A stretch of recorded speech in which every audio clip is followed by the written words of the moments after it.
I'm going to show you the huge packet of information we got from Linda. 2 topo maps, the baggage tags that go on so they can transfer the luggage from place to place, and this gigantic hiking book which notes on how to get from spot to spot and maps. This is Linda Woods. Linda, you said you renamed your company to what? Yes, we've renamed it from Southwest Walks to Ireland Walk, Hike, Bike. We're still the same organisation, we're still doing the same things, but what a lot of people never realised is that because the name has been Southwest Walks Ireland, that we do an awful lot more than just the southwest of Ireland. We cover the whole west coast of Ireland, from Donegal in the northwest right down here to County Cork and the southwest corner. We also do the east coast of Ireland, Dublin and the Wicklow Mountains, and we do the northeast, Northern Ireland, the Mourne Mountains, the Antrim Coast and Glens. So we cover the whole country for walking, hiking, biking. We have regular itineraries where we help people with self-guiding holidays or with guided holidays, walking or cycling or hiking round Ireland. We also do an awful lot of special itineraries. So if people come to us and they say they want shorter distances or they want something specific... I'm going to interrupt because that's exactly the case with Steve and myself. The distances on the Kerry Way were way too long for us to manage, and Linda came up with all these other wonderful alternatives. I'm sorry, go ahead, Linda. And that's something that we do regularly because obviously lots of people have the same situation. We've got, for example, one lady came to us this year and she said, you know, I'm coming over to celebrate my birthday. It's a really important one. And I want to be able to hike every day, but I also want to be able to get good music every night.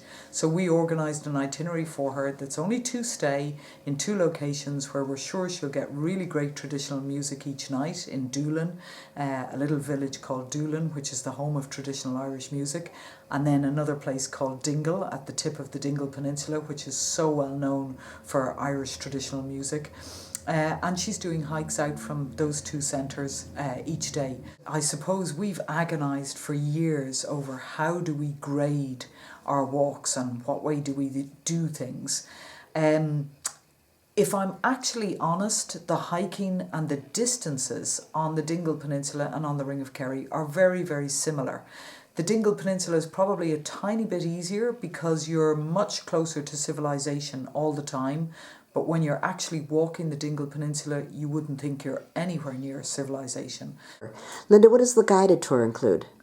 Well, when people look at prices, they're very often inclined to just go with what appears to be the least expensive on paper.